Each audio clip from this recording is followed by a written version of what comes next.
안녕하세요. 2019년 11월 19일 화요일입니다. 오늘 날씨가 많이 추워진다고 하네요. 서울이 영하 4도까지 내려가고 이렇게 추워진다고 하고, 또 그저께 어제 또 날씨가 흐리고 비도 오고, 이렇게 되면 걱정이 한 가지가 생기지요. 청와대 앞에서 나라를 살리겠다고 철야 기도하고 계신 전광훈 목사님과 또 거기 여러 목사님들, 또 애국자들, 그분들이 추위에 천막을 치고 떨고 계실 생각을 하니까 걱정이 됩니다. 좀 날씨가 좋아졌으면 좋겠어요. 아니면 빨리 이 모든 진행하는 일들이 결론이 나서 물러날 사람들이 다 물러나고, 또 새로운 사람들이 세워져서 우리 대한민국이 다시 반듯하게 세워지는 그 날이 속히 왔으면 좋겠습니다. 지소미아 문제로 나라가 굉장히 좀 어수선합니다. 지소미아는 100% 우리 대한민국의 유익한 시스템입니다. 그걸 파괴하면 우리나라가 가장 피해를 보는 아주 우리나라에는 좋은 제도인데, 그것을 어떻게든지 지금 무너뜨리려고, 파괴하려고 아마 거의 99% 파기로 결정이 된 것 같은데, 어리석은 짓이죠. 진짜 국제 정세를 모르고, 또 그것이 얼마나 우리나라에 도움이 되는 건지 전혀 그런 거에 대해서는 국가 이익이나 국가 안보는 생각하지 아니하고, 오직 반일 감정, 아니면 김정은이의 비위를 맞추기 위해서 혈안이 되어 있는 이 정부의 태도에 분노감이 치밀어 오릅니다. 그러나 어쩌겠습니까? 우리 대한민국, 또 그 대통령 중심제를 하는 나라들의 그 어떤 취약점이라고 그럴까요? 그것은 너무 대통령에게 모든 권력이 집중되어 있다는 거죠. 그걸 견제할 어떤 기구들이 있어야 되는데, 우리나라 같은 경우에는 지상 공중파 방송이 이미 다 장악당했고, 또 그 법원이라든가 이런 사법기관도 많이 또 무너졌고, 또 이미 청와대 안에는 주사파 출신들이 많이 포진돼 있고, 그러다 보니까 참 사면 초가인데 추운 날씨에 외로이 고군분투하고 있는, 토요일 날 광화문에 모이는 그러한 애국 투사들, 그리고 청와대 앞에서 매일마다 하루에 3번씩 예배드리며 기도하며 금식하고 계시는 그런 여러 믿음의 지체들에게 고맙다는 그러한 마음을 표시하고 싶습니다. 하나님이 힘 주시기를 간절히 바라고, 분명한 사실은 지금까지 우리나라가 국방력이 튼튼해서 900여 회에 이르는 외세의 침입을 물리쳤던 적이 한 번도 없습니다. 우리나라는 외국이 뭔가 이렇게 침략해 들어올 때 저항해서 제대로 싸워본 적이 없어요. 명나라가 쳐들어오든 청나라가 쳐들어오든 일본이 쳐들어오든 굉장히 비겁한 모습들을 많이 보였지요. 몽골이 쳐들어와도 그렇고. 근데 우리나라가 잘해서 그런 것이 아니라 하나님이 마지막 때 우리 역단족속을 쓰시기 위해서 지켜주셨기 때문에 지금까지 온 것을 우리가 역사를 통해서 증명하면서, 그러기에 지금 처한 우리 민족의 이 사태, 정말 이 현 정부 들어서서 2년 반 동안 이렇게 처절하게 경제, 안보, 교육, 이 모든 것이 이렇게 완전히 경제까지 다 무너져버린 이러한 적이 없었는데, 이렇게 참 처절하고 비참하게 되었고요. 게다가 좌파들의 어떤 위선, 거짓말, 뻔뻔스러움 이런 것들을 우리가 보면서 앞으로 우리나라가 어떻게 가야 되고 어떤 사람들이 나라를 이끄는 지도자가 돼야 되는가 하는 것을 아마 분명히 이번에 다 보셨을 겁니다. 이제 그 좌파들에게 속으면 안 되고요. 대한민국의 대한민국의 어떠한 체제를 헌법 정신을 중심으로 해서 지켜낼 수 있는 사람들이 국회의원이 많이 되고 또 대통령도 되고 장관도 되고 해서 이 나라가 바로 세워지는 그러한 날이 속히 왔으면 좋겠고요.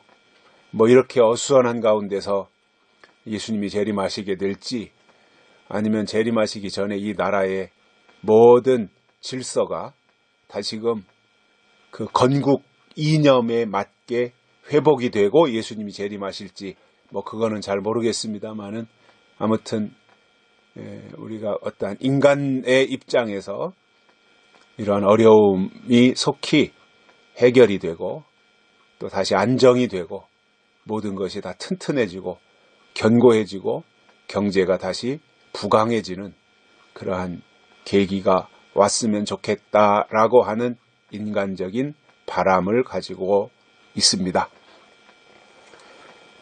오늘은 우리가 이 진리축제가 있는 날이지요. 또 원근각처에서 이곳으로 향하여 추운 날씨에 오시는 분들 위로의 말씀을 드리고 저 광주에서 대전에서 서울에서 홍성에서 이렇게 오시는 분들 하나님과 동행하면서 기쁜 마음으로 가벼운 발걸음으로 오셨으면 좋겠다 이렇게 제가 말씀을 드리겠습니다. 오늘은 베드로후서 1장 19절입니다. 또 우리에게 더 확실한 예언이 있어 어두운 데 비치는 등불과 같으니 날이 새어 샛별이 너희 마음에 떠오르기까지 너희가 이것을 주의하는 것이 가하니라. 아멘.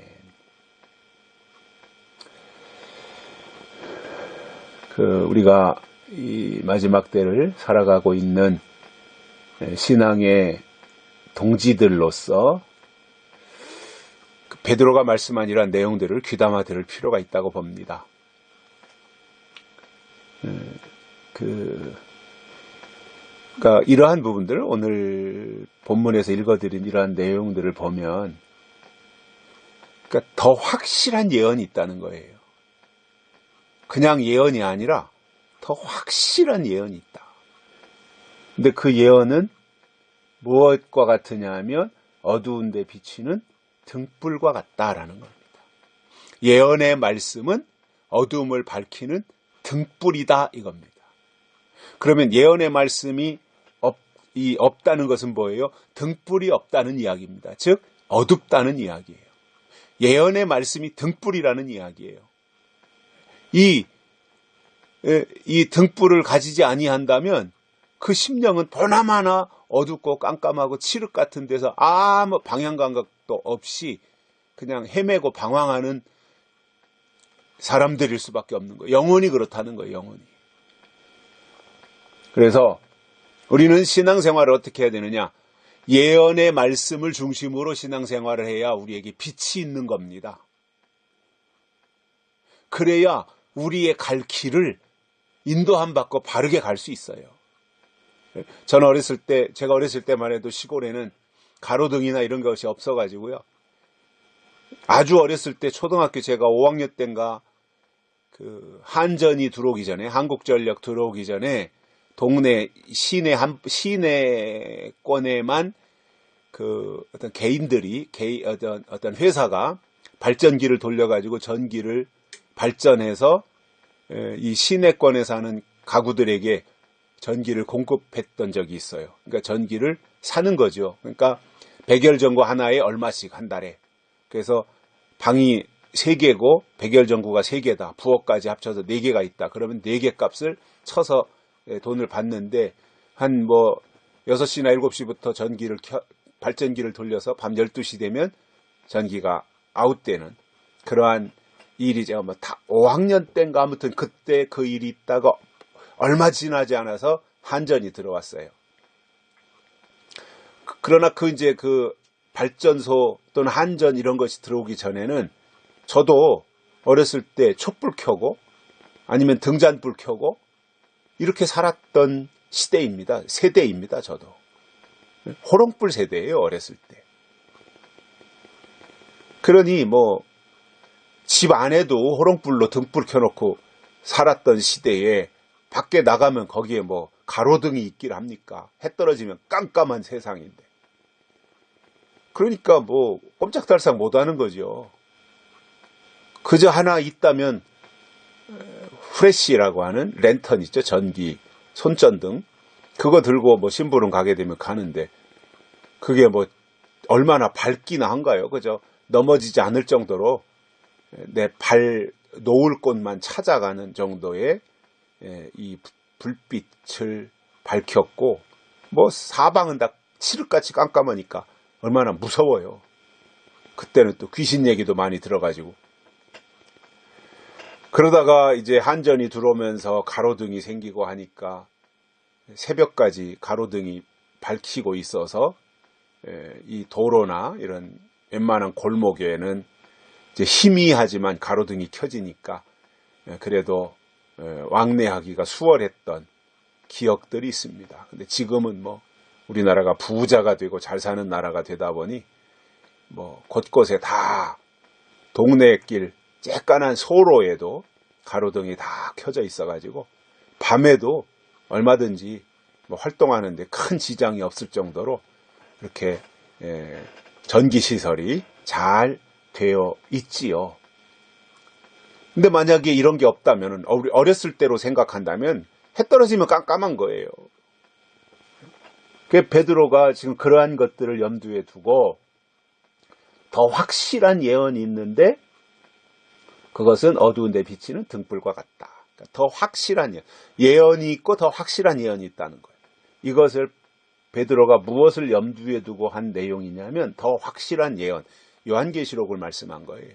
더 확실한 예언.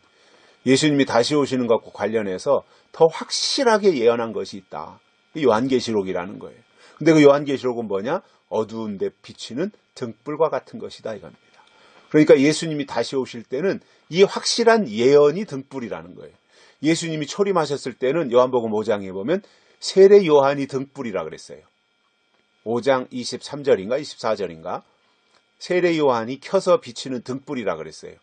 그러니까 초림 예수님이 오시어서 길을 밝히는 일을 세례 요한이 했다 이겁니다. 세례 요한이 등불이라 그랬으니까요. 사람 등불이죠.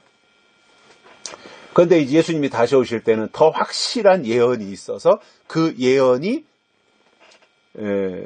어두운 데 비치는 등불이다 이렇게 말씀하고 있어요. 초림은 세례 요한이 등불이었고 예수님이 다시 오실 때는 예언의 말씀이 등불이다 이겁니다. 그렇다면 마지막 때 재림을 사모하는 사람들의 신앙생활이 무엇으로 해야 되는가? 예언의 말씀 즉 요한계시록으로 해야 된다라고 하는 답은 나오는 거예요. 그런데도 사람들이요 요한계시록을 배타적으로 생각해요. 안 들으려고 그래요. 관심을 안 가져요. 외면해요. 여러분 제가 이렇게 좀 강조하겠습니다. 여러분 마지막 지금 이 시대에요. 요한계시록을 외면하면 주님이 오셔서 그 사람을 외면합니다.